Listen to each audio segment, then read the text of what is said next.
할렐루야. 예, 벌써 2025년 마지막 주까지 왔어요. 뭐 어떻게 달려왔는지 모르게 금방 간 것 같아요, 시간이. 오늘 2025년 52주 마지막 2025년도 주일 예배를 보고 있습니다. 우리가 이 예배, 마지막 끝까지 영과 진리로 우리 하나님 앞에 예배 드려서 하나님께서 여러분 삶 위에, 가정 위에 놀라운 은혜와 평강으로 충만히 채워주실 것을 믿습니다. 우리 옆 사람과 인사하겠습니다. 잘 나오셨습니다. 은혜 많이 받으십시오. 은혜 많이 받으십시오. 예. 오늘 말씀에 보면요, 이스라엘 백성들이 하나님의 약속의 땅 가나안에 들어가기 위해서는요, 반드시 이 요단강을 건너야 했습니다. 강을 건너야 되는 거예요. 근데 여러분, 여기서 문제는 뭐냐면 이스라엘 백성들이 물을 모른다는 데 있어요. 근데 목사님, 무슨 이스라엘 백성들이 물을 모릅니까? 이스라엘 백성들요, 홍해 바다도 거기도 건넜잖아요. 하나님의 은혜로. 이스라엘 왜 물을 모릅니까? 다 알죠. 아니에요. 이스라엘은 물을 몰라요. 지금 여러분 가나안 땅에 여호수아와 갈렙과 함께 들어가는 세대들은요, 1세대들이 아니에요. 처음 가나안 땅 그 약속의 땅 바라보고 애굽에서 출애굽한 세대들은요, 광야에서 다 죽었습니다. 그러니까 홍해를 경험한 세대들은 다 죽고, 이 사람들은 어떤 사람들이나 홍해 말고 광야 생활 중에 태어난 사람들, 광야 2세대가 오늘 함께 여호수아와 갈렙과 함께 하나님의 약속의 땅에 들어가는 거예요. 그럼 여러분, 사막에서 태어났으니까 강을 보고 자랐겠습니까? 아니면 홍수를 경험했겠습니까? 이들은 물을 경험해 보지 못한 세대라는 거죠. 근데 요단강이라는 지금 강이 놓여 있는 거예요. 그러니까 새로운 그들에게 이 요단강은 두려움이었습니다. 이스라엘 백성들은 경험해 보지 못한 것에 대한 두려움으로 가득 차 있었다는 것이죠. 근데 하나님께서 이 문제를 어떻게 풀고 계시나, 하나님께서는 이 문제를요, 언약궤를 맨 제사장이 먼저 요단강에 들어가 믿음의 발걸음을 내디디라고 말씀하시는 거예요. 여러분, 우리 13절 말씀 다시 한번 읽어볼까요? 13절입니다. 같이 읽겠습니다. 온 땅의 주 여호와의 궤를 맨 제사장들이 발바닥이 요단물에 밟고 멈추면 요단물 곧 위에서부터 흘러내리던 물이 끊어지고 한 곳에 쌓여 서리라 그랬어요. 그러니까 지금 이 말씀은 언약궤를 맨 제사장이 먼저 두려움, 불확실성에 몸을 내던지라는 거예요. 여러분, 그러면 언약궤를 맨 제사장, 오늘날로 말하면 뭘까요? 오늘날로 말하면 하나님의 말씀을 붙들고 그 하나님의 말씀을 믿고 믿음으로 살아가는 우리를 가리키는 겁니다. 그래서 여러분, 우리가요, 인생 살아갈 때 만나는 모든 두려움과 불확실성을 어떻게 풀어야 하나? 하나님 말씀 붙들고 그 불확실성에 우리의 몸을 던지고 하나님께 맡기고 나가야 된다는 거예요. 언약궤를 맨 제사장이 먼저 들어가는 거예요. 그러니까 말씀 붙들고 살아가는 크리스찬이 먼저 요단강을 밟아야 된다는 거예요. 마태복음 6장 33절에도 말씀하시잖아요. 예수님이 너희는 먼저 그의 나라와 그의 의를 구하라. 그리하면 이 모든 것을 너에게 더하시리라 그랬어요. 너희는 먼저예요. 먼저. 우리가 먼저 처음 스텝을 밟아야 돼요. 우린 생각에 뒷짐지고, 목사님, 그거 안정성도 보장되지 않았고요. 사실 우리 물도 경험해 보지 못했는데, 다른 사람 먼저 안전하게 건너가는 거 보고 나서 제가 한 중간쯤 갈게요. 우린 항상 뒤래. 중간쯤, 나중에 다 안전해지면 그때 할게요. 불확실성 속에 하나님의 말씀 붙들고 믿음의 걸음을 내디뎌야 되는데, 우린 맨날 안정만 추구하는 거예요. 그러면 사실 이때는요, 이스라엘이 이 요단강을 건너기 가장 쉬운 시기였을까요? 어려운 시기였을까요? 가장 어려운 시기였어요. 그 이스라엘에는 3대 절기가 있습니다. 이 3대 절기가 뭐가 있을까요? 먼저 이스라엘 백성들이 패스오버라고 하죠. 6월절이 있었고, 또 그 다음에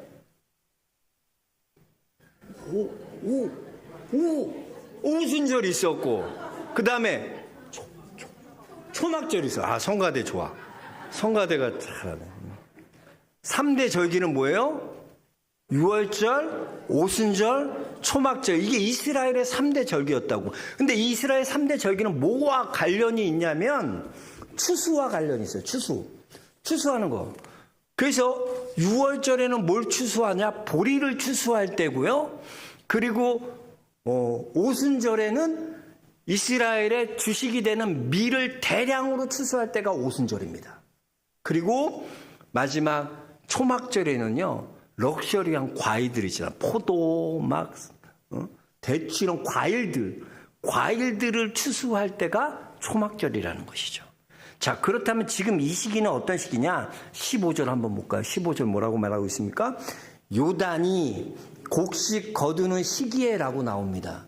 근데 요거는 이제 개정 성경으로 바뀌어서 이렇게 된 건데요. 이전에 우리가 보던 성경이 개역 한글 성경이 있어요. 개역 한글 성경에는 뭐라고 기록했냐면 요단이 모맥 거두는 시기에 그랬어요. 모맥 거두는. 모맥이 뭐예요? 보리와 밀을 말하는 거잖아요. 그러니까 지금 이 시기는 어떤 시기냐면은 6월절과 오순절 사이였다는 거예요. 이 사이에는 어떤 일이 일어나냐면 저 위에 있는 헐몬산에서부터 눈이 녹아서 물이 요단강까지 그 물이 눈이 녹아서 물이 쫙 범람해지는, 그 요단강이 범람해지던 그런 시기였다는 거예요. 그러니까 이스라엘 백성들이 요단강을 건넌다는 건요, 쉬운 시기에 건넌 게 아니에요. 가장 어려운 시기에 하나님이 요단강을 건너라 명령하신 거야. 우리 생각하기에 그러자. 하나님, 좀 그래도 좀 지나면 물 빠질 거 아니에요. 그때 하나님 전략적으로 다 건너가게 하시면 되지. 왜 지금 이렇게 물이 범람한 이 시기에, 이 두려운 시기에 우리 보러 건너라고 합니까? 우리는 항상 그렇게 생각하자. 뭐든지 때가 있다고 생각해. 그때는 뭐야? 내가 완벽하게 준비되어 있을 때. 응? 그래서 내가 하면은 가능해지고 뭔가 내가 할 수 있는 그때 해야지. 지금은 할 수도 없고 도전할 가능성도 없고 안 되는, 가능성이 1%도 안 보이는데 어떻게 합니까? 그런데 여러분, 그렇지 않아요. 하나님의 말씀 붙들고 살아가는 사람, 우리 크리스찬들은요, 우리에게 가장 좋은 때는 언제냐? 하나님이 내게 말씀하신 그때예요. 그때 순종해야 돼. 그러니까 우리는 뭔가 다 갖춰지고 준비되고 그러면 할 수 있을 거라고 생각하는데 그렇지 않아요. 가장 좋은 시기는 하나님이 이스라엘에게 명령하신, 말씀하신 그때가 가장 좋은 때예요. 크리스찬에게 가장 좋은 때 어떤 때입니까? 하나님이 말씀하신 바로 그때가 가장 좋은 거예요. 참 신기하게 여러분, 우리 인간은 척추동물이잖아요. 우리가 인간은 척추동물인데 이 마음과 믿음은 갑각류랑 비슷합니다. 딱딱해야 돼요. 굳건해야 돼요. 이 척추동물은요, 겉은 굉장히 말랑말랑하고 부드럽잖아. 우리 부드럽잖아, 손이 다. 부드럽고 다 부드러워. 근데 속은 어때? 우리 뭐가 돼 있어요, 이게? 뭐로 덮였어요? 뼈잖아, 뼈. 단단하다고요. 근데 갑각류, 뭐 가재나 개나 이런 것들, 랍스나 이런 것들을 보면 겉은 굉장히 딱딱해요. 근데 정반대로 속은 말랑말랑하다는 말. 속이 부드러운 거예요. 근데 여러분, 갑각류는 언제 성장하는 줄 아세요? 갑각류는요, 허물을 벗을 때 성장해요. 우리 영덕 대게 먹어보셨어요? 비싸서 못 먹어. 너무 비싸더라고요, 영덕 대게. 너무 비싸. 근데 그 대게 같은 게 엄청 크잖아요. 약해. 근데 이 조그만 개가 큰 대게, 영덕 대게가 되기까지 허물을 몇 번이나 대략 벗을까요? 한 10번 정도 허물을 벗는데요. 근데 이 갑각류에게 있어서는 허물 벗을 때가 가장 약한 때예요. 상처받기 쉽고요. 가장 약한 때라고 합니다. 가란 약한 시기예요. 그런데 그때, 그 약한 그때가 바로 이 갑각류들이 성장하는 시기라는 거예요. 여러분, 우리의 믿음도 마찬가지예요. 우리도 그래요. 우리가 약하고 부족하고 안 될 것 같고 그럴 때가 여러분 믿음이 쑥쑥쑥 성장할 때요. 여러분 마음이 성장할 때라는 거예요. 한번 가만히 생각해 보세요. 여러분, 내가 의지할 것이 하나님 앞에 점점점 사라지는 것이 은혜일까요? 저주일까요? 은혜야, 은혜. 사람은요, 뭔가 조금만 있어도 그거 의지하려고 그래. 별거 아닌데도 그거 그래도 못 노는 것이 있어, 인간이. 그래서 하나님은 어떻게 만드시나? 우리가 아무것도 의지할 것이 없게 만들어가. 그래서 오직 하나님만 의지하고 하나님만 맡길 수 있도록 그렇게 만드시는 거예요. 그게 은혜라는 거죠. 여러분, 2019년도에 그 중국이 사드 보복으로 말면 한알령 때렸잖아요. 우리 기업들이 다 철수했어요. 거기 롯데마트도 있었고 뭐 기업들, 큰 기업들이 다 LG, 삼성 다 들어와 있었는데 그때 다 철수한 거예요. 이 삼성도 그때 2019년도에 철수했어요. 철수해갖고 어디로 옮겼냐면 기지를 베트남으로. 베트남에 17조 규모의 생산기지를 짓고 투자해서 베트남으로 생산기지 올려. 그래서 베트남에서 갤럭시의 모든 물품의 중요 물품들 50%가 다 이 베트남에서 생산돼요. 그때 사람들이 어떤 생각을 했냐면 이제 삼성도 끝이 났구나. 저렇게 중국에서 나오고 베트남 가서 한다고 도전, 무모한 도전이다. 뭐 안 된다. 끝났다. 이런 얘기들이 막 돌고 있을 때. 근데 여러분 한번 보세요. 어떻게 됐어요? 지금 삼성이 어떻게 됐어? 삼성이요. 이 중국에서 나오고 나서 트럼프랑 중국이랑 붙었잖아요. 관세 전쟁이 일어났잖아. 트럼프가 약간 똘끼가 있잖아. 중국의 관세를 100% 추가 관세를 때려버리네. 근데 만약에 삼성이 거기 있었으면 어떻게 되냐면 그 추가 관세를 그대로 맞았어요. 관세 폭탄 그대로 맞아서 정말 끝장날 뻔했어. 근데 생각지도 않은 위기, 한알령 때문에 너희 꼴 보기 싫어. 다 나가, 다 나가. 한국 기업 다 나가. 그게 오히려 그 위기가 오히려 기회가 되고 그 위기가 오히려 전화위복이 되는 거예요. 좀 이스라엘 보세요. 요단강은 범람에 있죠. 건너갈 수 없을 거라고 생각했죠. 근데 하나님 말씀 붙들고 믿음의 걸음을 내디니까 어떻게 됩니까? 놀라운 하나님의 구원의 역사가 일어나게 되는 거예요. 그럼 우리는 그래요. 약하고 두렵고 이제 없다고 투정해요. 하나님 나 없는데 어떡하라고요. 그러니까 하나님이 하라는 거야. 그러니까 하나님 의지하라는 거야. 그러면 놀라운 성장을 경험하게 된다는 거예요. 이 피츠버그에 보면 이 카네기 멜론 대학이라고 있어요. 아주 명문입니다. 세계적으로도 세계 50위 안에 드는 대학이에요. 이 카네기 멜론 대학. 이 카네기 멜론 대학에 이 노벨상을 수상한 사람이 15명이나 되고요. 또 이 세계적인 170대 기업에 이 나은 학교가 이 카네기 멜론 대학이에요. 이 카네기 멜론 대학이 유명하게 된 것은요. 사실은 거기에 있는 컴퓨터 공학과 교수인 이 랜디 포시 교수의 마지막 강의라고 해서 베스트셀러 그거 읽어보셨어요? 마지막 강의란 책? 두껍지 않아요. 다 읽어봐요. 이 마지막 강의는 이분이 그 컴퓨터 공학과 교수인데 시한부 이제 최장암이 재발해서 시한부 6개월 시한부 선고를 받습니다. 그 다음에 내가 뭘 할까 생각하다 끝까지 강의하다 죽겠다 해서 강의가 시작되는 거예요. 그게 베스트셀러가 돼. 마지막 강의. 아주 옛날에 나온 책이죠. 근데 그 베스트셀러가 된 이 마지막 강의 이 책에 보면 그가 이제 재발하고 나서 시한부 선고를 받고 한 달 지난 때쯤 어떤 강의를 하냐면 이런 주제로 강의를 해요. 당신의 어릴 적 꿈을 실현하라. 이런 강의로 이제 주제를 갖고 강의를 하는데 이 강의에서 그는 실패할 줄도 알면서도 위험을 무릅쓰고 목표를 향해 나가는 학생들에게 주어졌던 이 퍼스트 펭귄상에 대해서 설명하기 시작합니다. 이 퍼스트 펭귄상이 어떻게 생긴 거냐면 그 이름이 어떻게 되는 거냐면요. 이 펭귄 무리의 습성에서 이 상이 착안된 거예요. 그러니까 이 펭귄은요. 혼자 생활하지 않고 무리지어 생활하거든요. 근데 무리지어 생활하는데 이들이 먹이를 먹고 먹이감을 구하기 위해서는 반드시 이 바닷속으로 뛰어들어야 돼요. 근데 이 바다에는 누가 있냐면 포유류 바다표범 같은 아주 포식자가 이 바다를 지배하고 있으니까 제일 무서워하는 게 바다표범이래요. 펭귄이. 근데 어떻게 뛰어듭니까? 그러니까 펭귄들이 다 머뭇머뭇 거린대요.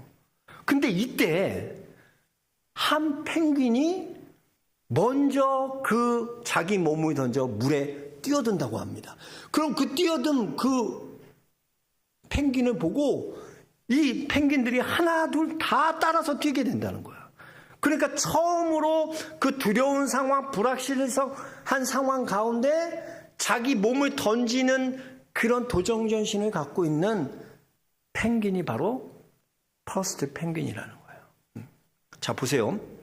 오늘 언약궤를 맨 제사장들은 어떨까요? 지금 그들의 눈으로 보이는 거는 범람한 물이에요. 요단강의 물이 찰랑찰랑한 게 아니야. 얼마나 범람한지 몰라. 두려워.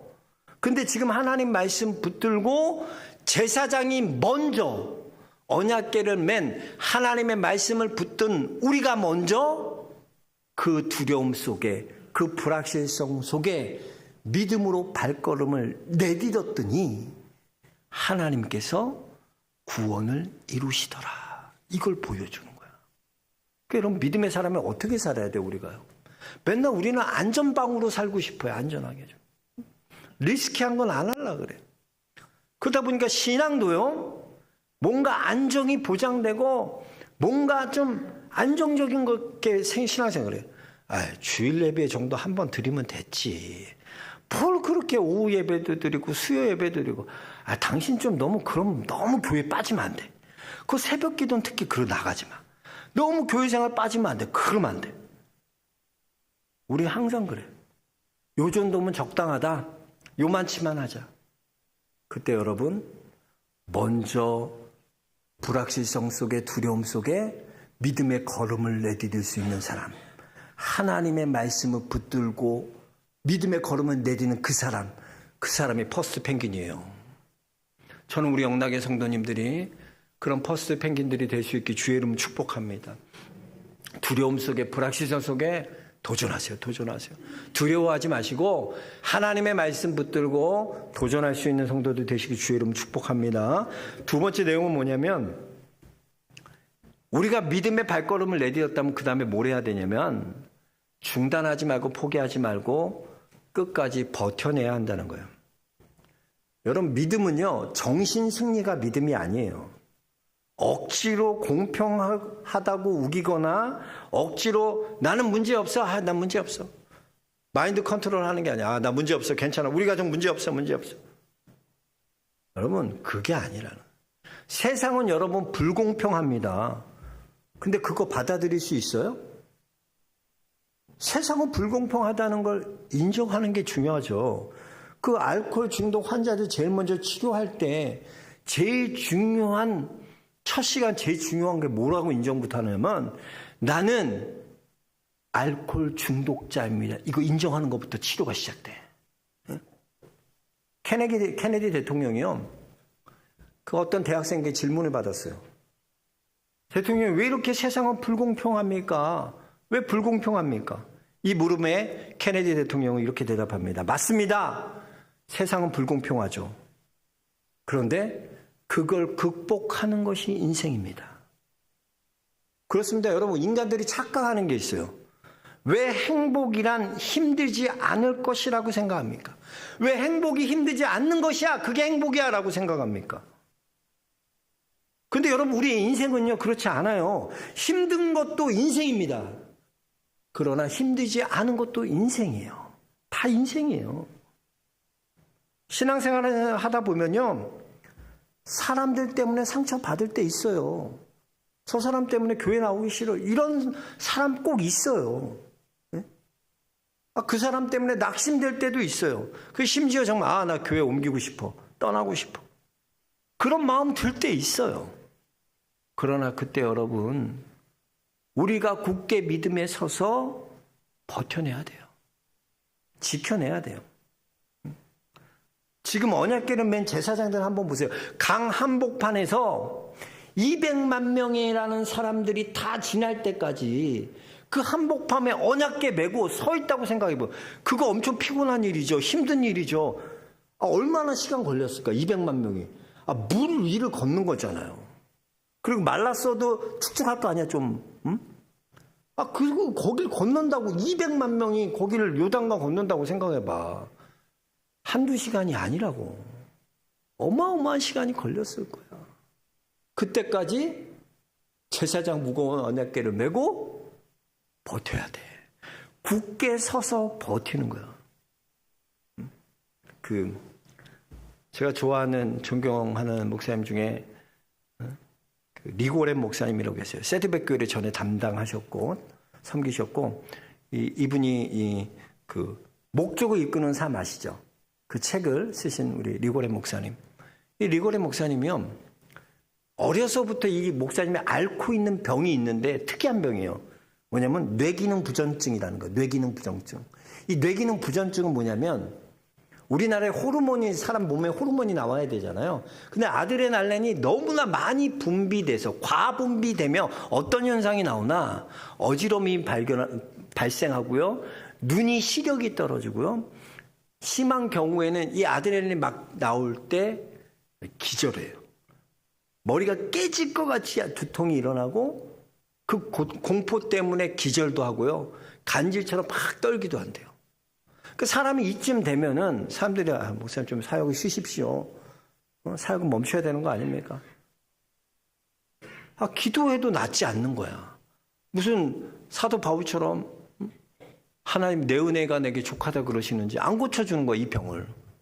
그래서 리고렌 목사님에게는 2명의 그룹이 있어요. 하나는 비상대기조. 언제 쓰러질지 모르니까 비상대기조가 있고, 하나는 중보기도팀이 있어요. 24시간 리고렌 목사님을 위해 중보하는 중보팀이 있었어요. 근데 그래도 병이 안 나는 거예요. 사람들이 다 말렸어요. 쉬셔야 된다. 그만둬야 된다. 중단해야 된다. 근데 이분은요, 그 병 가지고 계속 견디고 버티고 사역하는 거예요. 그랬더니 어떤 일이 일어나냐면, 그를 통해서 병이 고쳐지진 않았어요.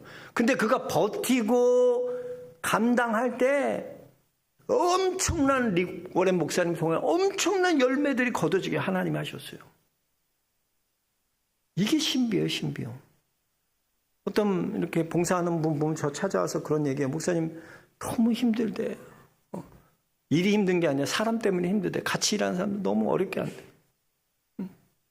또 변하지 않는 사람들 보면 막 낙심되고 내가 디프레스 되고 내가 막 그렇대.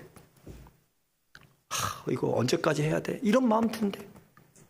그럴 때 여러분, 믿음의 사람이 해야 될 일은 뭐냐? 하나님의 말씀 붙들고 내 자리를 지키는 거야. 그 자리를 버텨내는 거야. 믿음이 뭐예요? 히브리어로 믿음은 에무나, 버티다, 견뎌내다. 그게 믿음이에요. 여러분, 그건 좀 고전적인 방법인데, 큰 바위를 쪼개는 방법, 고전적인 방법 아세요? 큰 바위를 쪼개는 방법은요, 바위에 구멍을 뚫어 놓습니다, 먼저. 그 다음에 거기에다 뭘 받냐면, 참나무 쐐기를 박습니다, 이렇게. 그 참나무 쐐기를 박은 다음에 해야 될 일이 뭐냐면, 물을 3일 동안 계속 그 쐐기 안에다 물을 붓는데요. 그러면 3일 정도 부으면 어떻게 되냐면, 이 쐐기가 물에 의해서 부력으로 팽창하게 됩니다. 그래서 며칠 지나자 하루만 지나도 그 팽창되기 3일 지나면 그 큰 바위가 쫙 하고 쪼개진대. 놀랍죠? 여러분, 우리가 생각하기에 그래. 우리가 큰 일을 이루기 위해서는요, 큰 힘도 필요하고 능력도 필요하고 돈도 필요하고 높은 지위도 필요하고 다 필요하다고 생각해요. 그러나 실상 세상은요, 사소한 것을 통해 변화되는 거예요. 이거는 살아보면 알아. 별거 아닌데 생전 안 하다가 아내가 고마워 한마디 하면 모든 게 다 마음속에 싹 풀릴 때가 있어. 남편들도. 여보 수고했어. 그 말 한마디에 막 여기까지 가면 싸워야지 이런 감정들이 싹 그 말이 녹아요. 별거 아닌 거예요. 별거 아닌 걸로 사람 마음이 그래요. 이 큰 바위를 쪼개는 게 별거 아니야. 참나무 쐐기 요요요요요 아무것도. 그 바위에 박혀서 버티기만 하면 때가 되면 그 바위가 갈라지게 되는 거예요. 여러분, 우리는요, 여러분 가정에서 직장에서 여러분들은 참나무 쐐기예요. 그 직장에 박혀 있고요, 가정에 박혀 있고 여러분 삶의 자리에 박혀 있는 거예요. 그 자리에서 계속 버티십시오. 때로는 이런 행동들이 무모해 보이고 초라해 보이고 의미 없어 보입니다. 그런데 그런 쐐기의 힘이요, 결국은 견고한 진도 파괴되는 그런 파하는 강력이 되는 줄로 믿습니다. 사람은 누구나 그래요. 고난이 오면 피하고 싶고 도망가고 싶고. 왜? 고난은 힘드니까. 그런데 고난을 버티고 고난을 이겨내야 가치가 만들어져요. 고난 없이 가치 있는 걸 얻을 수 없어. 내가 우리 애들에도 맨날 얘기해요. 너희들이 그 고난을 지불하지 않으면 너희는 어떤 가치도 얻을 수 없어. 학생이 공부해야 될 때 공부해야 되잖아. 내가 좋은 가치를 얻기 위해서 그것에 대해 포기하고 희생해야 될 게 있는 거예요. 여러분, 우리가 명검이 그냥 만들어집니까? 명검 그냥 안 만들어져요. 용광로에 들어가고 망치질을 하고 그렇게 두들겨야지 명검이 만들어지는 거예요. 하나님께서 여러분 그냥 두시는 게 아니라 훈련을 통해 여러분들이 단련해야 하나님 앞에 순금같이 나올 수가 있는 거예요.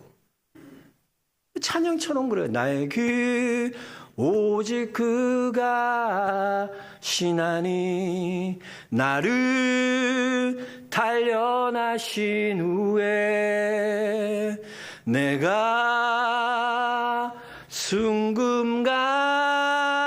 순금같이 나오리라. 주님이 날 그렇게 만들어 가셔. 그렇게 다듬질해 가시는 거예요. 여러분, 언약궤를 맨 제사장들 한번 입장해서 보세요. 200만 명이 요단강 건너간다면 얼마나 오랜 시간 걸리고 얼마나 피곤하고 지치겠어. 내려놓고 싶고 포기하고 싶겠지. 그러나 굳건히 서서 그 자리를 지켰더니 어떤 일이 일어나? 200만 명이 단 한 사람도 낙오되지 않고 다 하나님의 구원을 받는 놀라운 은혜를 경험하는 거예요. 이게 신비해요. 나는 목사님 그냥 버텨내고 지켜내고 견뎌낸 것밖에 없는데 일은 누가 하시나? 하나님이 하십니다. 하나님이 구원을 이루어 가시는 거예요. 저는 우리 영락의 성도님들이 이제 믿음으로 하나님 말씀 붙들고 믿음의 걸음 내딛었어요. 그러면 버텨야 돼요. 버티고 그 자리 지키고 있으면요, 하나님이 여러분을 통해 그 믿음을 통해 놀라운 구원을 이루어 가실 줄로 믿습니다. 그걸 눈으로 여러분들이 목도하고 경험하는 2026년이 되시길 주의 이름으로 축복합니다. 여러분 믿음의 걸음 내리고 버티고 견뎌내서 놀라운 열매를 맺는, 그래서 그것들의 그런 간증들이 이것이 나의 간증입니다, 이것이 내 이야기입니다 라는 이야기들이 많아지는 2026년이 될 수 있길 주의 이름으로 축복합니다. 기도하겠습니다. 하나님 감사합니다. 우리는 하나님의 말씀 붙들고 사는 언약궤를 맨 제사장들입니다. 모든 두려움, 불확실성 속에서도 포기하지 않고 먼저 믿음의 걸음을 내딛는 성도들 되게 하여 주옵소서. 우리의 삶의 자리에서 참나무 쐐기처럼 잘 박혀져서 버티고 인내하고 믿음으로 끝까지 견뎌내는 우리 영락의 성도들 되게 하여 주옵소서. 그리하여 하나님이 주시는 놀라운 구원을 보는 그런 간증이 있는 삶을 살아가는 우리들 다 되게 하여 주옵소서. 예수 그리스도 이름 받들어 기도하옵나이다. 아멘. 다 같이 찬송가 340